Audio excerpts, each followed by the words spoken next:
Good morning, students. Today Indian relief features the fourth subheading Thar Desert.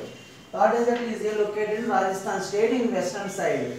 Okay, Thar Desert is the largest desert area in India. Okay, Thar Desert, the occupied of which state? Rajasthan. The state of the desert is occupied of the Rajasthan state. The number of sand hills.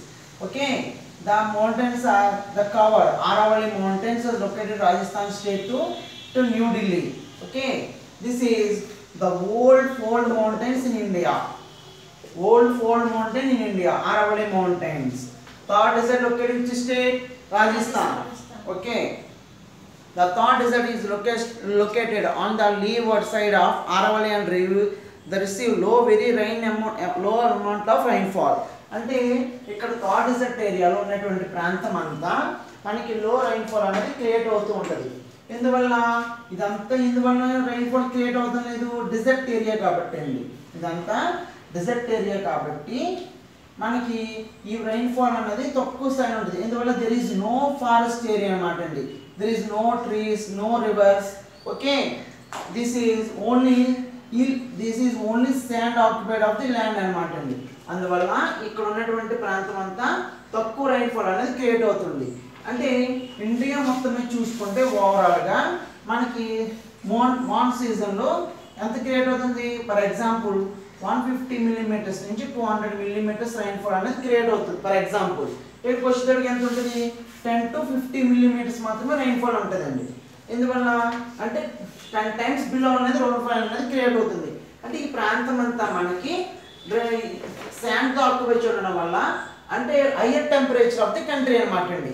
అంటే రాజస్థాన్ స్టేట్లో ఉన్నటువంటి some ప్లేసెస్లో జైసల్మారు ఇలాంటి ప్రాంతాల్లో మనకి అత్యధికంగా summer సీజన్లో high temperature అనేది లొకేట్ అవుతూ ఉంటుంది అనమాట, హీట్ టెంపరేచర్. ఇది థార్ డెజర్ట్ అనమాట. థార్ డెజర్ట్లో ఓన్లీ ఒక రివర్ అనేది ఫ్లో అవుతుంటుంది. దాని నేమ్ ఈజ్ లూనీ రివర్ అనమాట అండి. లూనీ రివర్ అన్నది కొంత భాగం మాత్రమే ఫ్లో అవుతుంటుంది అనమాట. అంటే ఇది సముద్రంలోని కలదు, అలాగే నదీ ప్రాంతం నుంచి కూడా రాదనమాట అండి. అంటే అక్కడ పడుతున్న వర్షాల ప్రాంతాల్లో ఉన్నటువంటి లోయలు వాగులు గుండా వచ్చి ప్రవహిస్తుంది అనమాట అండి. అంటే ఇంటర్నల్ డ్రైనేజ్ సిస్టమ్ అనమాట అండి. ఇంటర్నల్ డ్రైనేజ్ సిస్టమ్ ద్వారా ఈ లూనీ రివర్ అన్నది క్రియేట్ అవుతూ ఉంటుంది అనమాట. దీని నుంచి వచ్చేటువంటి వాటర్ ద్వారా ఇక్కడ ఉన్నటువంటి అంటే ఈ ప్లేసెస్లో లివింగ్ ఉన్నటువంటి పీపుల్స్ ఎవరైతే ఉన్నారో వాళ్ళు అగ్రికల్చర్ హార్వెస్టింగ్ చేస్తూ ఉంటారు అనమాట అండి. అగ్రికల్చర్ అనేది వాళ్ళు ఎక్కువ డిపెండ్ అవుతూ ఉంటారు అనమాట. ఇక్కడ మెయిన్ ఏమేంటి? యానిమల్ క్యామిల్ అనమాట అండి. వాళ్ళ మెయిన్ ఆక్యుపేషన్ యానిమల్ ఏంటి? క్యామిల్ అనేది ఎక్కువగా యూజ్ చేస్తూ ఉంటారు. అంటే ఒంటే అంటారు కదండి, అది అక్కడ రాజస్థాన్ పీపుల్స్ అనే వాళ్ళకి ఇది మెయిన్ యూస్ఫుల్ ఆఫ్ యానిమల్ అనమాట అండి. అందువల్ల వాళ్ళు ఈ క్యామిల్ అనేది ఎక్కువ యూజ్ చేస్తుంటారు. అలాగే ఇతర యానిమల్స్ కూడా యూజ్ చేసుకుంటారు. కానీ half of the part Rajasthan స్టేట్లో థార్ డెజర్ట్ అనేది వెస్టర్న్ సైడ్కి ఉందండి. ఇది ఈస్ట్ కదా, ఇది ఈస్ట్, ఇది వెస్ట్. అంటే ఇది పైన ఉన్నటువంటి కంట్రీ పాకిస్తాన్. అంటే ఈస్ట్ నుంచి ఇలా చూసుకున్నప్పుడు ఇది వెస్టర్న్ సైడ్కి వస్తుంది అనమాట. Half of the part western సైడ్కి ఆక్యుపై అవడం జరిగింది అనమాట. దిస్ ఈస్ థార్ డెజర్ట్ అనమాట. కానీ ఇక్కడ ఒక కెనాల్ ఉంది, దాని పేరేంటి? ఇందిరాగాంధీ కెనాల్ అనమాట అండి. ఇందిరాగాంధీ కెనాల్ అర్థమైంది కదండి. అంటే భారతదేశంలో మానవులు అంటే humans are build by the canal. అంటే ఇందిరాగాంధీ గవర్నమెంట్ ఉన్నప్పుడు సమయంలో ఇందిరాగాంధీ కెనాల్ అన్నది క్రియేట్ చేయడం జరిగింది అనమాట అండి. ఎన్ని కిలోమీటర్స్? 6,500 కిలోమీటర్స్, 600-500 కిలోమీటర్స్ని దీన్ని బిల్డ్ చేయడం జరిగింది అనమాట అండి. అంటే లాంగెస్ట్ కెనాల్ ఇన్ ఇండియా అనమాట అండి. అర్థమైంది కదా, లాంగెస్ట్ కెనాల్ ఇన్ ఇండియా. అంటే 650 కిలోమీటర్స్ కెనాల్ని బిల్డ్ చేయడం ద్వారా అంటే ఇక్కడ ఉన్నటువంటి సబ్ రివర్స్ ద్వారా వాటర్ని దాన్ని ఏమంటారు? డ్రైనేజ్ సిస్టమ్ ద్వారా క్రియేట్ చేసి ఇక్కడ ఉన్నటువంటి పీపుల్స్ అందరికీ డ్రింకింగ్ వాటర్ కానీ ఇండస్ట్రియల్ పర్పస్ కానీ అగ్రికల్చర్ పర్పస్ కోసము ఈ రివర్ నుంచి అంటే ఈ కెనాల్ నుంచి వచ్చే వాటర్ని వాళ్ళు యూటిలైజ్ చేసుకోవడం జరుగుతుంది అనమాట అండి. This is Thar desert. అర్థమైంది కదండి? Any doubts? Okay, next the coastal plains. Fifth one the coastal plains అనమాట అండి. Coastal plains. Fifth one coastal plains. Coastal plains అంటే ఏంటి? అంటే ఓషన్ ఎక్కడైతే ఉందో ఆ చిట్ట చివరి ప్రాంతం ఉన్నటువంటి దాని అంతా కోస్టల్ ప్లేన్స్ అంటారు అన్నమాట అండి. అర్థమైంది కదా? అంటే సముద్రము అంటే ఓషన్ ఎంతవరకు క్రియేట్ అయి ఉందో అంతవరకు ఆక్యుపై చేసిబడి ఉన్నటువంటి ల్యాండ్ అంతా కోస్టల్ ప్లేన్స్ అంటారు అనమాట అండి. అర్థమైంది కదా? This is delta. అర్థమైంది? డెక్కన్ ప్లాట్యూ అంటారు దీనంతా. దీన్ని డెక్కన్ ప్లాట్యూ అంటే డెక్కన్ ప్లాట్యూకి అవుట్ సైడ్ ఉన్నటువంటి ల్యాండ్ అంతా కోస్టల్ ప్లేన్స్ అనేది పిలవడం జరుగుతుంది అనమాట అండి. ఇది ఈస్ట్, వెస్ట్, సౌత్, నార్త్, అంతే కదండి directions. East, west, south, north. అంటే ఇదేంటి? ఇది ఏ స్టేట్? స్టేట్ నేమ్ ఏంటండి ఇది? ఈ స్టేట్ నేమ్ ఏంటి? గుజరాత్.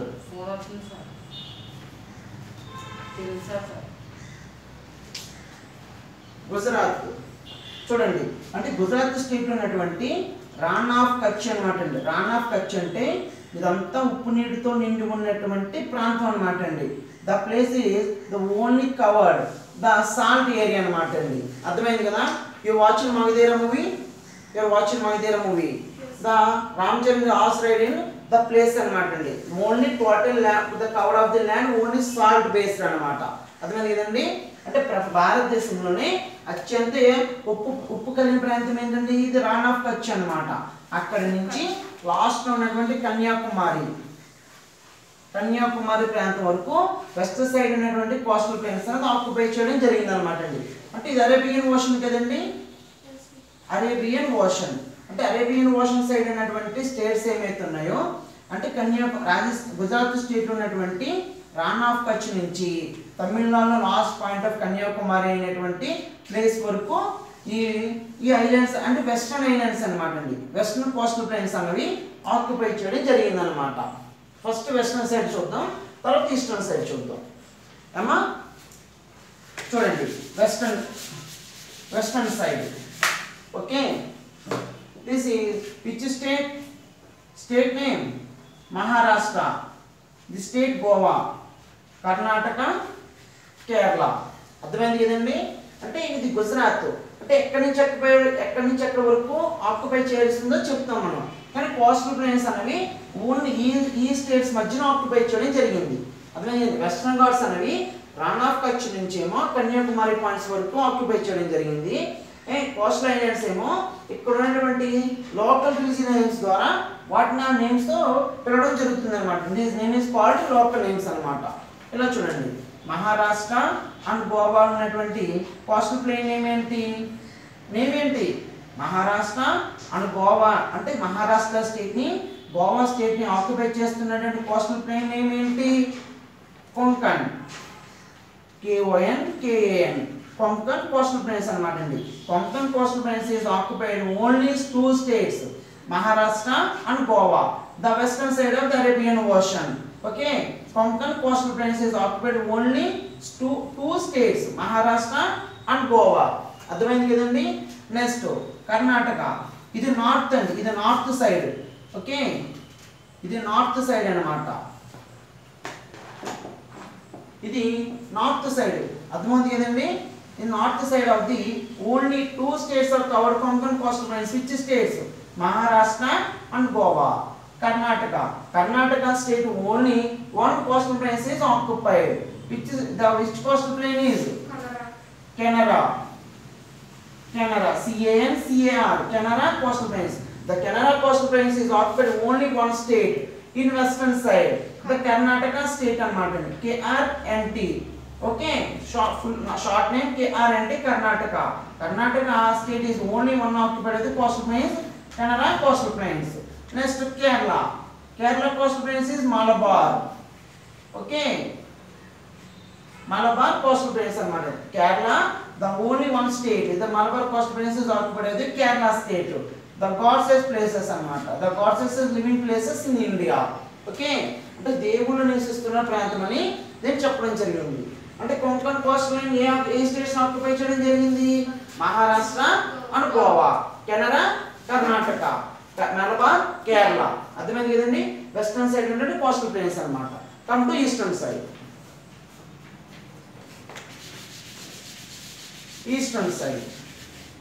ఓకే, ఈస్టర్న్ సైడ్ చూడండి. ఇది which state name? Odisha. Orissa or Odisha Andhra Pradesh and TN Tamil Nadu. Okay అండి, Orissa, Andhra Pradesh, Tamil Nadu. The states is occupied at the east side Bay of Bengal. Okay, Odisha is the coastal plain is Utkal. Utkal. Odisha is coastal plain is Utkal. And AP is Sarkar, CAR, Sarkar. Tamil Nadu, Coromandel.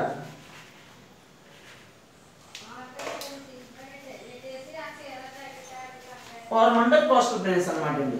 చూడండి, Odisha state లో ఉన్నటువంటి coastal plane ఏంటి? Utkal. AP సర్కార్. Tamil Nadu Coromandel coastal plains అన్నమాట అండి. అంటే east side western side ఉన్నటువంటి ఏమో 3 కోస్టల్ ప్లేన్స్, ఈస్టర్న్ సైడ్ ఉన్నటువంటి 3 కోస్టల్ ప్లేన్స్ అన్నమాట. అదేవిధంగా ఒడిశాలో ఉన్నటువంటి కోస్టల్ ప్లేన్ ఏంటి? ఉత్కల్, ఏపీ సర్కార్, తమిళనాడు కోరమండల్. అర్థమైంది కదండి? ఓకే, ఇక్కడ మనకి అలాగే ఈ ప్లేసెస్ లో 3 ఇంపార్టెంట్ పాయింట్స్ ఉన్నాయి. లేక్స్ అన్నమాట అండి. ఇది Chilika lake. Chilika lake located which state? Odisha. Odisha అన్నమాట అండి. అర్థమైంది కదా? చిలికా లేక్ ఏ స్టేట్ లో ఉంది? The Chilika lake is located which state? The Odisha. The Chilika lake is a fresh water in India. The which state is occupied Chilika lake? The eastern side bay of Bengal. Okay, next the Sarkar Coromandel. సర్కార్ Andhra Pradesh. The only one river, only one lake is Kolleru Lake. Kolleru Lake is occupied the 2 districts, Krishna and West Godavari. Do you understand? The Chilika Lake, the Kolleru Lake is occupied by Andhra Pradesh only 2 districts, Krishna and West Godavari. Okay, the Kolleru Lake is occupied Krishna and West Godavari. The main occupied is the West Godavari. Some places are located in Krishna. Okay, Kolleru Lake. Next, Coromandel, Tamil Nadu state. The 2 states between the intersector line and boundary line. 2 states boundary line. The located Pulicat Lake. అర్థమైంది కదండి? Tamil Nadu Andhra Pradesh border మధ్య ఉన్నటువంటి lake ఏంటి? Pulicat lake అన్నమాట అండి. Do you understand? అంటే ఒడిశాలో ఉన్నటువంటిది ఏంటి? చిలికా లేక్. ఆంధ్రప్రదేశ్ లో ఉన్నటువంటి లేక్ ఏంటి? కొల్లేరు. నెక్స్ట్ తమిళనాడుకి ఆంధ్రప్రదేశ్కి మధ్య ఉన్నటువంటి పాయింట్ ఏంటి? లేక్ ఏంటి? పులికాట్ లేక్ అన్నమాట అండి. ఈ 3 లేక్స్ ఈస్టర్న్ సైడ్ ఉంటాయి. ఈ 3 కోస్టల్ ప్లేన్స్ వెస్టర్న్ సైడ్ ఉంటాయి అన్నమాట అండి. అర్థమైంది కదా? This is main important of the Utkal lake అన్నమాట అండి. అర్థమైంది కదా? Very very main important Utkal lake and Chilika. Okay, next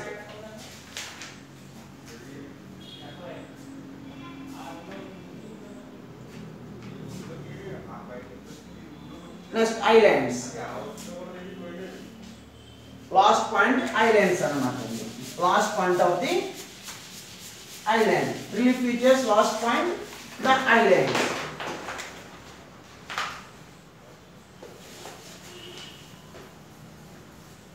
The islands. This is Andaman Nicobar Islands. This is Lakshadweep Islands. Okay, Andaman Nicobar Islands is the east side and Lakshadweep Islands is located in western side. Okay, the Andaman Nicobar Islands is a millions of years ago. Okay, Andaman Nicobar Islands is a millions of years ago. The particular is the one body of the land అన్నమాట అండి. అర్థమైంది కదా? కొన్ని లక్షల సంవత్సరాల కిందట ఈ islands అనేవి ఒకే ఒక భూభాగంతో కలిపి ఉండేవి అన్నమాట అండి. అర్థమైంది కదా? అంటే ఇక్కడ ఉన్నటువంటి వాల్కనోస్ అంటే వాల్కనోస్ తెలుసు కదండి, అగ్నిపర్వతాలు. అంటే లక్షల కోట్ల సంవత్సరాల కిందట ఈ అగ్నిపర్వతాలు ఎప్పుడైతే విస్ఫోటనం చెందడం వల్ల ఈ చిన్న చిన్న ఐలాండ్స్ కింద క్రియేట్ అవ్వడం జరిగిందన్నమాట అండి. అర్థమైంది కదా? అంటే ఇక్కడ ఉన్నటువంటి ప్లేస్ అంతా ఒకే ఒక ల్యాండ్తో ఉండేదండి. ఒకే ఒక ల్యాండ్ ఆర్గనైజ్తో ఫామ్ అవుతూ ఉండేది.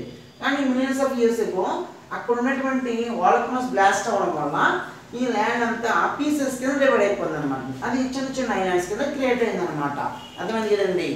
ఇక్కడ ఉన్నటువంటి లాస్ట్ పాయింట్ ఆఫ్ ఇండియా ఏంటంటే last part of the island. ఈ ఐలాండ్ని మన ప్రైమ్ మినిస్టర్ అయినటువంటి one lady of prime minister in India Indira Gandhi. Indira Gandhi prime minister సమయంలో ఈ ఐలాండ్ విజిట్ చేయడం వల్ల ఈ ఐలాండ్కి ఆమె పేరు పెట్టడం జరిగిందనమాట. ఇందిరాగాంధీ ఐలాండ్ అంటారు అనమాట. ఇందిరా ఐలాండ్ అంటారు. అంటే ప్రధానమంత్రిగా ఉన్నటువంటి ఇందిరాగాంధీ ఆ సమయంలో ఈ ఐలాండ్ విజిట్ చేయడం వల్ల ఐలాండ్కి ఆమె పేరు పెట్టడం జరిగిందనమాట అండి. అర్థమైంది కదా. ఇక్కడ మనకి ఏం ఐలాండ్స్ ఉన్నాయి? అండమాన్ అండ్ నికోబార్ ఐలాండ్స్ ఉంటాయి అన్నమాట అండి. అండమాన్ వేరు, నికోబార్ వేరు.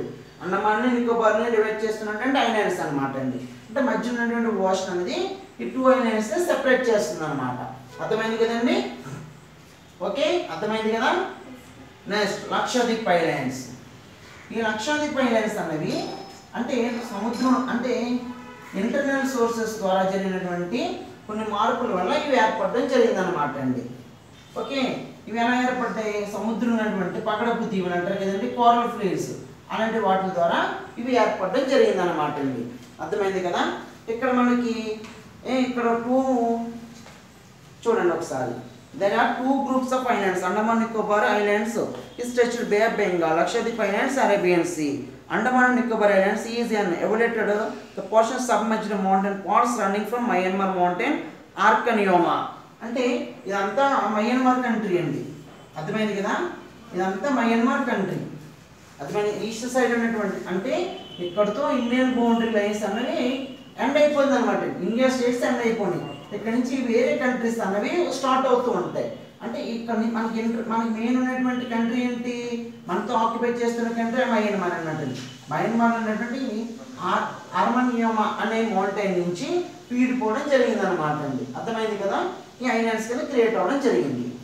ఓకే, ఏమైనా డౌట్స్ ఏమైనా ఉంటే అడగండి, చెప్తాను. Okay, the Indian relief picture is completed.